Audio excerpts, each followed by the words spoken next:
지난 주일에 우리 1장 12절로 14절을 중심으로 해서 오로지 기도 이런 제목으로 말씀을 드렸습니다.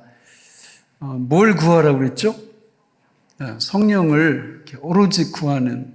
왜냐하면 성령이 우리한테 오시지 않으면 그리스도인의 삶을 살기가 불가능합니다.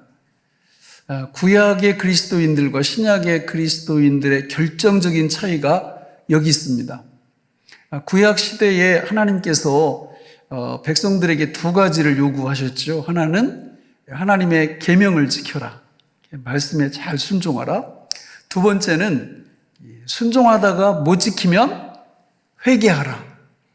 그래서 성전을 이렇게 보면은 죄를 처리하는 그런 구도로 다 돼 있어요. 그런데 이스라엘 백성들 우리가 살펴보면 이스라엘의 역사를 기록하고 있는 사무엘 상하, 열왕기 상하를 쭉 보면 이 두 가지를 성공적으로 수행했습니까? 못했습니까? 못했습니다. 그들은 하나님의 말씀에 이렇게 순종하다가 좀 하는 것 같으면 뒤에 가서 또 넘어지고, 그러면 빨리 회개하면 되는데 그것도 하나님 뜻에 맞지 않게 잘 못하는 거예요.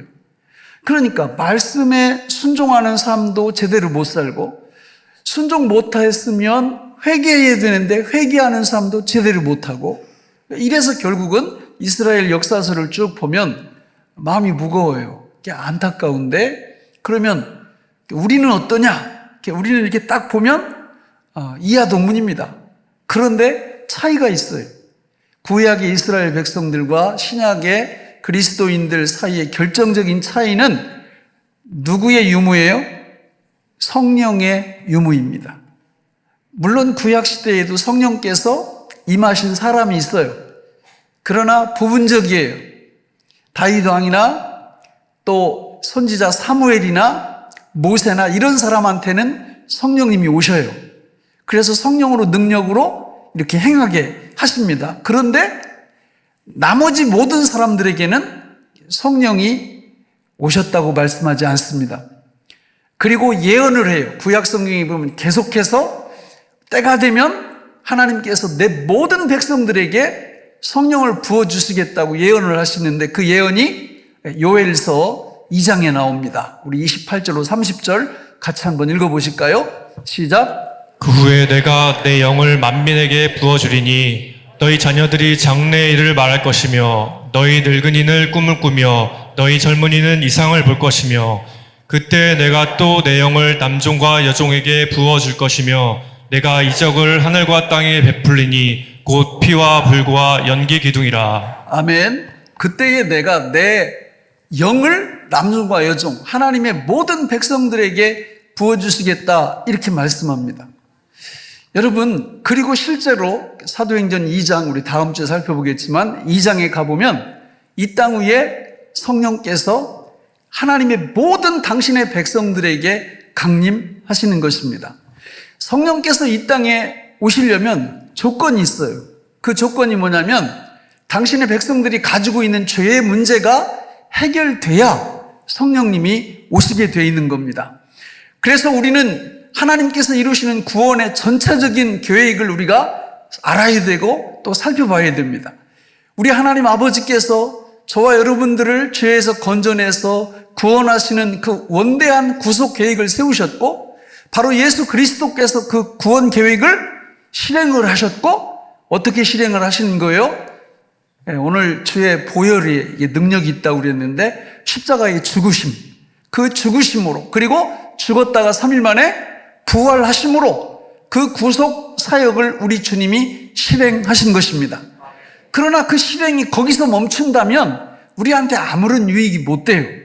예수님께서 실행하신 그 십자가 죽음과 부활의 그 영광은 반드시 우리한테 실제가 되고 실체가 되어야 하는데, 그 일을 누가 감당하시는 거예요? 바로 성령님께서 감당하시는 것입니다. 그래서 성령님께서 이 땅에 오시면 성도들의 삶 속에서 어떤 역사가 일어나느냐면 죽음의 역사가 일어나고 부활의 역사가 일어난다라는 거예요. 그런데 하나님은 그 성령께서 이 땅에 오시기 직전에 12사도 중에 한 명이 궐이 났잖아요. 가룟 유다가 스스로 목숨을 끊었잖아요. 그래서 11명밖에 안 되는 거예요.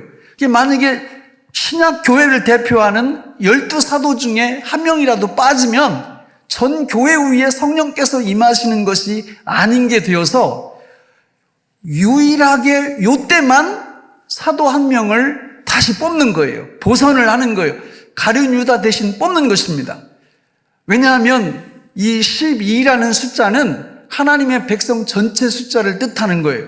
그래서 구약 시대에는 12지파가 있는 것이고 신약 시대에는 12사도가 있는 것입니다.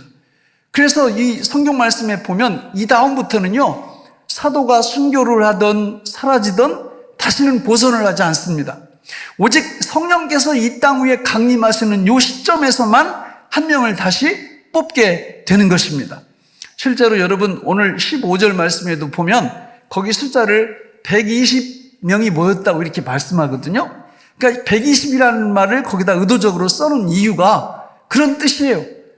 요한계시록 7장 14장에 가보면 하나님의 백성의 총 숫자가 14만 4천 명이라 이렇게 말씀합니다.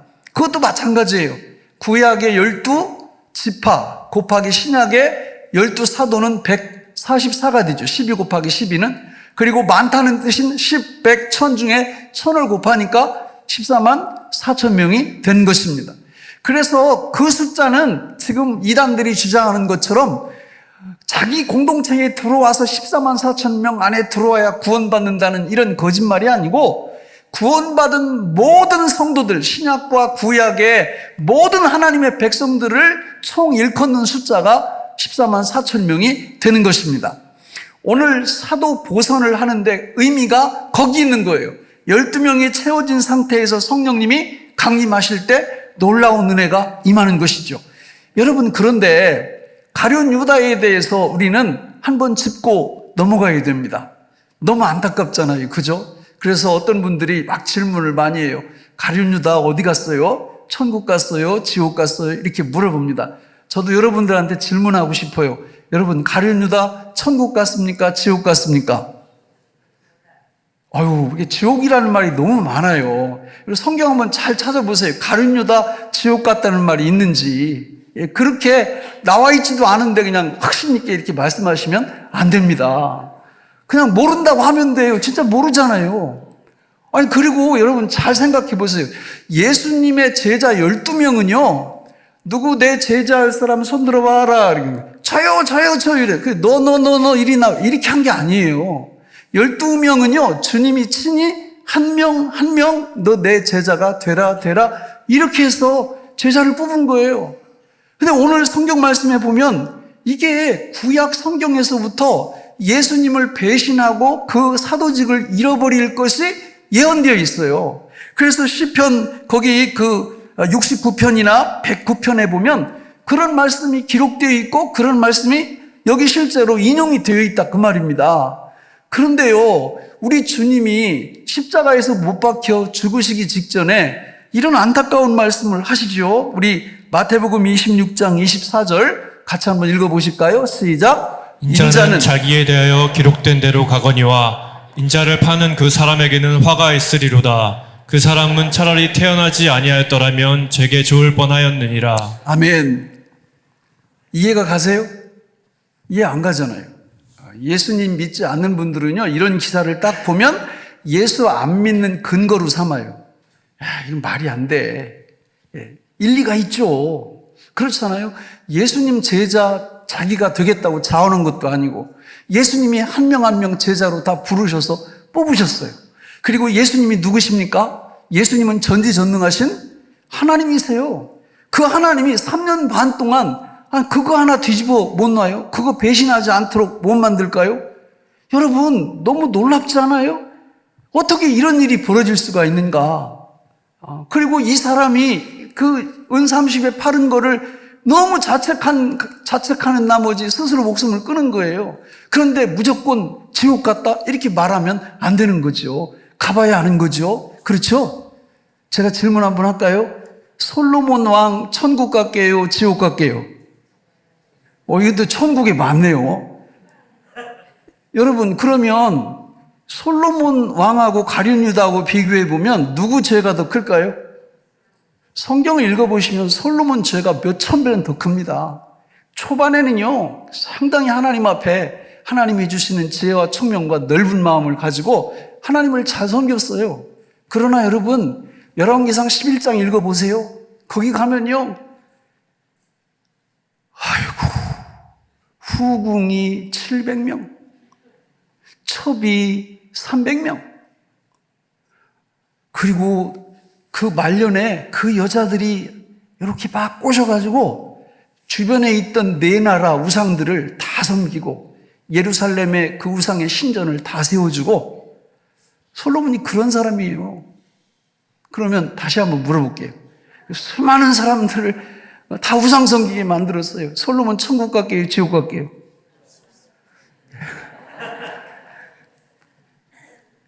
몰라요. 모릅니다. 근데 저는 알아요. 근데 공개적으로는 말 안 해도 돼요. 여러분, 우리가 그런 죄인들이거든요. 저와 여러분들이 그런 죄인들이에요. 하나도 안 빠져요. 우리가 다 가룟 유다고요. 우리가 다 솔로몬 같은 그런 죄인들이거든요. 그런 우리를 우리 주님이, 우리 예수님이 십자가에서 우리를 다 짊어지시고 죽으셨다가 3일 만에 부활하신 줄로 믿습니다. 그러면서 가룟 유다 대신 한 명을 뽑는데 그 뽑는 기준, 조건, 자격이 나와요. 이 성경에 보면. 우리 같이 읽어볼까요? 21절, 22절 같이 읽어보겠습니다. 시작. 이러함으로 요한의 세례로부터 우리 가운데서 올려져 가신 날까지 주 예수께서 우리 가운데 출입하실 때에 항상 우리와 함께 다니던 사람 중에 하나를 세워 우리와 더불어 예수께서 부활하심을 증언할 사람을 되게 하리라 하거늘. 아멘. 아주 중요한 두 가지 조건. 첫째는 우리와 함께, 우리와 더불어 함께 동행하던 사람들. 이게 첫 번째 조건이에요. 우리.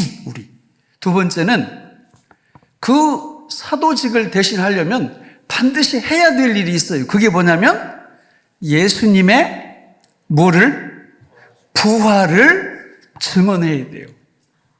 우리는 예수 믿고 성령으로 거듭나면 누구나 다 사도예요. 물론 초대교회에 등장했던 12사도는 아닙니다. 그 12사도는 특별한 직이고요. 다시는 그 사도직에 들어갈 수 있는 사람이 없어요. 그 12사도가 되려면 두 가지 조건이 있습니다. 하나는 예수님께 직접 배웠든지, 두 번째는 신약 성경이 기록되는데 결정적인 역할을 했든지, 이 두 가지 조건 중에 하나라도 갖춰져야 12사도 안에 들어갑니다. 그러나 여러분, 사도라는 의미가 뭐예요? 보냄을 받았다라는 뜻이에요. 그런 의미에서 예수 믿는 저와 여러분들은 모두 다 누구예요? 사도입니다. 12사도는 아니지만 우리 역시 보냄을 받았기 때문에 사도입니다. 믿습니까? 우리 사도가 됐다면 우리를 중시하여, 우리. 천국 가서 누구하고 살 거예요? 우리가 사는 거예요, 우리가. 주기도문도 여러분 시작할 때 어떻게 시작돼요? 하늘에 계신 내 아버지가 아니에요. 우리 아버지예요, 우리 아버지. 그래서 신앙생활 할 때 그냥 구역에도 안 나오고 전도회에도 안 나오고 그냥 독야청청 그냥 나 혼자 믿음 생활 잘하면 되지. 글쎄요. 참 위험해. 정말 성령으로 거듭났을까? 그런 생각 갖고 늘 믿음 생활하는 분들이 아니에요, 여러분. 우리예요, 우리. 아이고, 교회 갔더니 그 사람 꼴 보기 싫어가지고 내가 그래서 여전도에도 안 나가고 그래서 내 구역에도 안 가요. 여러분, 그런 생각 갖고 있는 순간 우리가 누군지 아셔야 돼요. 제가 보면요, 저부터 시작해서 우리 여기에 간판이 큰 게 하나씩 다 붙여 있어요. 뭐라고 써 있을까요? 공사 중, 이렇게. 옆에 사람 한번 봐봐요. 다 붙어 있어요. 공사 중. 저는 내가 이게 어느 날 거울 보면서도요, 진짜 한심하다, 한심해. 목사 하나 돼가지고 생각하는 거, 말하는 거, 행동하는 거 이렇게 보면 어떤 데 기가 안 찰 때가 많아요. 그냥 이게 여러분들하고 이런 말을 하면은 아마 그 목사 그만두라고 할지도 몰라요. 그 정도예요, 그 정도. 나는 언제나 예수님을 좀 성숙하게 닮아갈까. 정말 회개할 게 너무 많아요. 근데 이 고백이 저 한 사람의 고백이겠어요? 우리 모두의 고백 아닙니까? 교회는 그런 곳이에요. 그런 우리가 있는 곳이에요. 그런 우리끼리 상대방이 힘들게 하면 저 모습이 저분에게 보이는 건 거울이에요. 거울 사실은. 내 형제가 그 모습이 보인다. 거울이라니까. 나에게도 그게 있는 거예요. 하나님께서 우리 구역에 나를 너무 힘들게 하는 사람을 거기다 심어놨다. 거울이라니까, 거울. 나에게도 있는 거예요. 나도 다른 사람한테 이렇게 힘들게 한단 말이에요. 그래서 그걸 보고 회개하게 만들고 하나님 앞에 엎드리게 만들고 무릎 꿇게 만들고, 그래서 하나님의 백성의 자격, 사도의 자격은 우리 공동체 안에 머무를 수 있어야 돼요. 나의 약함을 고백하고 나의 연약함을 주님 앞에 내려놓고, 이런 사람들이 하나님의 백성의 특징이라는 거예요. 할렐루야. 두 번째 특징은 뭐냐면, 뭘 증언해야 된다고요? 예수님의 부활. 이게 너무 중요한 거예요. 예수님의 부활. 오로지 기도를 왜 하냐? 성령 달라고 기도하는 거죠. 여러분, 성령 달라고 기도하는 거나 부활을 증거하는 거나 하나로 연결되어 있어요. 부활을 증거하다 보면 성령 충만해져요. 성령 달라고 기도하면 결국 그 열매가 누구를 전한다고요? 예수의 부활을 전하게 되어 있어요. 여러분, 예수님의 부활을 전하는 거는요, 하나님께서 우리한테 주신 최고의 축복이에요. 이건 의무 아니에요. 의무 아니에요. 사도행전 1장 8절에서 오직 성령이 너희에게 임하시면 너희가 권능을 받고 예루살렘과 온 유대와 사마리아와 땅끝까지 이르러 내 증인이 되리라 이렇게 했잖아요. 되거라가 아니라고 그랬잖아요. 성령이 임하면요 증인이 된다 그 말이에요. 근데 뭘 증언하느냐? 예수님의 부활을 증언하는 거예요.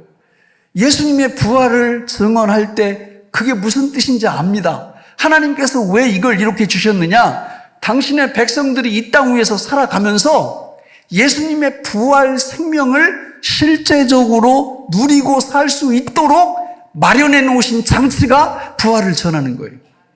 그래서 내 속에 살아 역사하시는 성령님이 나를 통해서 예수 복음, 예수 부활로 이렇게 증거가 될 때 그 예수님의 부활의 능력, 부활의 생명이 내 안에서 움직이기 시작해요. 할렐루야. 이거를 경험을 안 해봤으면 신자라는 말을 하면 안 됩니다. 이걸 경험을 하시면 무슨 일이 벌어지느냐면 금방 하나님께서 내 안에 성령이 주시는, 여러분 성령이 어떤 영이라고 그랬어요?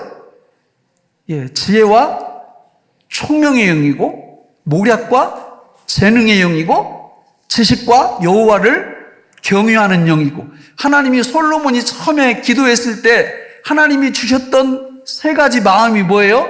지혜와 총명과 넓은 마음. 성령을 부어주신 거예요. 그래서 그 성령님이 임하시면 예수님의 부활 생명 능력이 사랑과 희락과 화평과 오래 참음과 자비와 양선과 충성과 온유와 절제, 이런 것들이 우리 마음속에서 가득가득 채워지면서 이게 막 뿜어져 나와요. 할렐루야. 그거를 예수님 뭐만 전하면? 부활만 전하면. 여러분, 자, 우리 한번 경험해 볼까요? 이게요, 우리끼리 해도 돼요. 우리끼리. 예수님 부활하셨습니다. 자, 한번 해보세요. 옆에 분들한테. 예수님 부활하셨습니다. 예수 죽음, 내 죽음. 예수 부활, 내 부활입니다. 자, 거기서 끝나면 안 돼요. 예수 죽음, 당신의 죽음. 그렇게 해보세요. 예수 죽음, 당신의 죽음. 예수 부활, 당신의 부활입니다. 이렇게 말하는 순간 여러분, 부활의 생명이 우리 안에서 움직이기 시작해요. 저는 1부 예배, 2부 예배 때 이렇게 해놓고 집에 가서 원래 이제 예수 믿지 않는 분들한테 이 말을 해야 되거든요. 근데 이 말 하는 게 경험을 해보기 시작하면 전혀 어렵지가 않아요. 너무 재밌는 거예요. 다른 세상의 모든 종교하고 기독교하고 차이가 어디 있을까요? 부활에 있어요. 다른 데 있지 않아요. 여러분, 불교요, 대단한 종교입니다. 그 지식의 체계라든지 어떤 그 합리성이라든지 그리고 어떤 지혜, 지식 이런 측면에서요, 대단합니다. 저도 시골에서 이렇게 자라면서 어렸을 때부터 이렇게 불교에 관심이 많았어요. 그래서 이 초등학교 다닐 때 불교서라 초심 이런 책도 막 사서 읽어보고 그랬다니까요. 그리고 엄마 손잡고 우리 그 시골에 장곡사라고 있는데요. 거기 가서 그 얻어먹는 절밥은 와, 지금도 먹고 싶어요. 절밥 진짜 맛있어요. 네? 그러니까 보세요. 밥도 맛있지. 또 그 불경 이런 거 공부할 때, 저 고찰 같은 데 가보면 저 서울 소요산 같은 데 한번 등반하다 보니까 밑에서부터 쫙 위에 올라갈 때까지 그 불경 구절을 다 이렇게 해놨는데요. 하나하나 읽어볼 때마다 은혜가 넘쳐요. 너무 좋은 거야. 그 인류의 지혜거든요. 인류의 지혜. 네? 와, 그러니까 그걸 체계적으로 열심히 공부하는 사람들은 그 지식적 만족과 지식적 기쁨에서 못 빠져나오는 거예요. 너무 좋은 거죠. 네? 그런데 뭐가 없어요? 부활이 없어요. 부활이. 네? 이슬람교요? 보통이 아닙니다, 여러분. 중동에 사는 분들이 생각 없이 그 종교를 그냥 막 따라가는 게 아니에요. 나름대로 이슬람교의 지식 체계가 아주 탄탄해요. 유교도 그렇잖아요, 유교도. 우리 어르신들 중에 그 유교에 이렇게 탁 침투하고 있는 분들은 그냥 공자님 말씀이랑 꼬북 죽잖아요. 나름대로 지식 체계가 있는 거예요. 그러나 뭐가 없어요? 부활 없어요. 부활이 없다니까요. 부활이 없으니까 그런 지식 체계만 열심히 배우고 지식의 만족을 이렇게 취하면서 그냥 따라가는 거예요. 그러나 여러분, 예수 그리스도 그분은 뭐가 다릅니까? 부활이 있어요. 부활이. 죽으신 지 3일 만에 부활하셨다 그 말이에요. 그리고 그 부활을 내가 믿고 그 부활을 내가 전하게 될 때 그 부활의 실제적인 생명이 우리 안에서 움직이기 시작해요. 여러분, 그러니까 집에 가셔서 불신자들한테 그걸 하기에는 난 아직도 이게 참 힘이 없다 그러면 집에 가서 남편한테 해보세요. 믿는 남편한테, 믿지 않는 남편한테, 아내한테 해보세요. 날마다 한 번씩. 예수 죽음, 내 죽음, 예수 부활, 내 부활에서 끝내지 말고 예수 죽음, 당신의 죽음입니다. 예수 부활, 당신의 부활입니다. 이거를 입을 벌려서 해보시라 그 말이에요. 무슨 일이 벌어지는지. 우리 자식들에게도 마찬가지예요.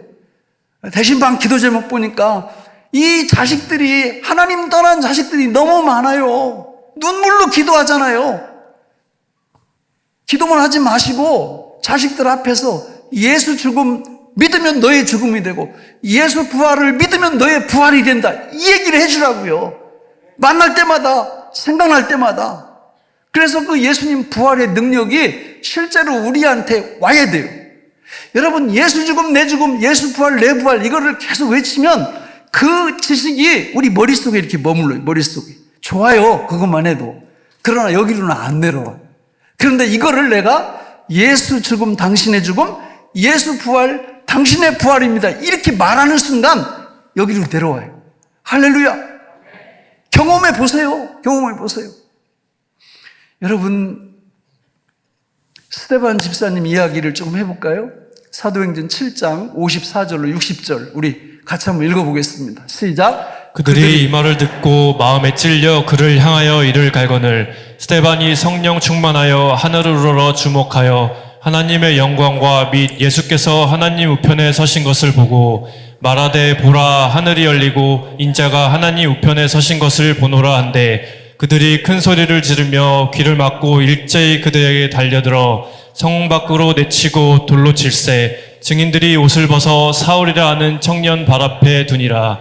그들이 돌로 스데반을 치니 스데반이 부르짖어 이르되 주 예수여 내 영혼을 받으시옵소서 하고 무릎을 꿇고 크게 불러 이르되 주여 이 죄를 그들에게 돌리지 마옵소서 이 말을 하고 자니라. 할렐루야. 앞뒤가 안 맞죠? 스데반이 무슨 기도 해야 돼요? 하나님, 이 돌 날라오는 거 보시죠? 이 돌 던지는 놈들 3대를 멸하여 주옵소서.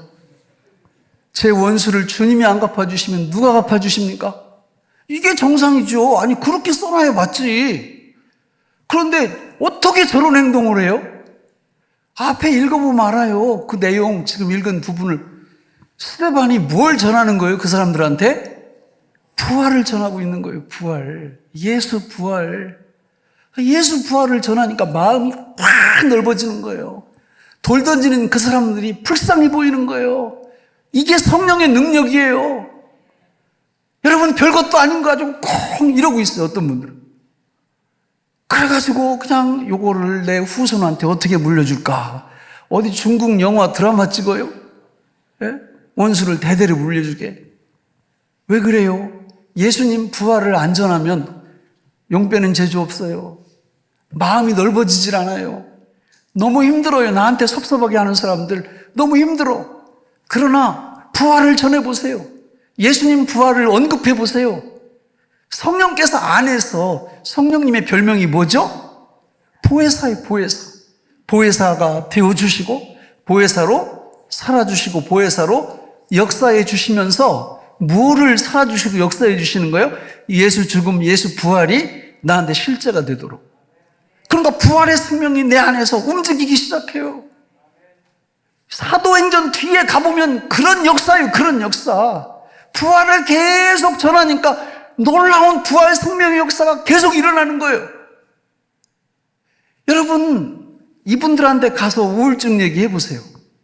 이분들한테 가서 불면증 얘기해 보세요. 이분들한테 가서 암 얘기해 보세요. 아무 상관없어요. 이미 그 마음속에 강력한 성령의 능력이 사로잡고 있기 때문에 아무 문제가 없어요. 오늘 왜 수많은 사람들이 교회 다니면서도 근심, 걱정, 염려, 불안, 초조, 공포, 두려움 이런 거에 의해서 압박당하면서 살아가는 이유가 뭘까요? 주님이 주신 성령을 오로지 기도 안 하고 이 부활 생명을 전하지 않으니까 확신 대신에 낙심이 있는 거예요. 낙심이. 마음이 다 무너져 내려요. 마음이 다 무너져 내려요. 하나님이 저와 여러분들을 이 땅에 보내실 때 우리가 사도라고 그랬잖아요. 이 땅에 파송하실 때 그래 가가지고 그냥 시시껄렁한 일들 때문에 맨날 근심하고 걱정하고 염려하고 불안해하고 공포에 떨고 두려움에 떨고 그렇게 살다가 때가 되면 나한테 오너라 이렇게 우리를 보내주셨을까요? 아니잖아요. 그게 아니고 확신 가운데 제가 그런 간증을 너무 많이 들었어요. 어떤 사람이 중병이 딱 찾아오니까 또 이 말씀이 딱 생각이 나니까 그래 천국 갈 때까지 예수님의 부활 정말 열심히 전하다가 주님 나라 가리라 이러고 막 부활을 열심히 전하는데 어느 날 보니까 병이 없어졌어요. 할렐루야. 안 없어져도 괜찮아요. 왜냐하면 이미 그 질병을 넘어서거든요. 마음이 넓어지고 담력이 생기기 때문에 전혀 문제가 안 되는 거예요. 이런 능력이 부활의 능력이고 예수님의 부활을 증거할 때 이런 능력이 실제가 되고 나한테 사실이 되는 거예요. 하나님은 그런 삶을 우리에게 살기를 원하시는 겁니다. 여러분, 우리가 이 예수님의 부활 생명을 전하게 된다면 우리의 사업장이 부활 생명의 사업장이 될 줄로 믿습니다. 우리의 직장이 예수님 부활 생명의 능력이 드러나는 그런 직장이 될 줄로 믿습니다. 정말 영혼이 잘 되고 범사가 잘 되고 강건케 되어지는 비결이 여기 있는 거예요. 말씀을 맺겠습니다. 교회가 여러분 왜 전도 폭발 뭐 이런 사역하고 또 왜 뭐 70인 전도대 뭐 이런 거 하고 왜 그럴까요? 여러분 혼자 하기 힘들잖아요. 근데 교회에서 그런 게 있으면 시간을 내서 참여를 하세요. 그럼 참여하면 자동으로 누구를 전해요? 예수님의 부활을 전합니다. 그러니까 내가 하기 싫어도 그냥 나오면 전하게 되는 거예요. 여러분 보세요. 우리 교회 전도 폭발하는 분들, 또 70인 전도 나오는 분들 한 번 나오면요, 웬만해서 그만두질 않아요. 이유가 뭐예요? 부활을 전하다 보니까 이걸 아는 거예요. 이 부활 생명의 역사가 나의 삶의 전 영역에서 일어난다는 걸 아는 거예요.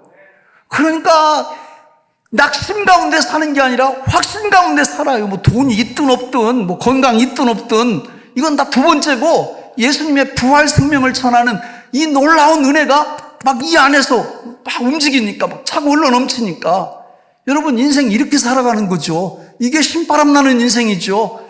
이게 하나님의 놀라운 축복, 성령 충만한 삶이죠. 하나님은 이거를 특별한 사람만 하라고 그런 게 아니라 모든 성도들에게 누가 임하셨다고요?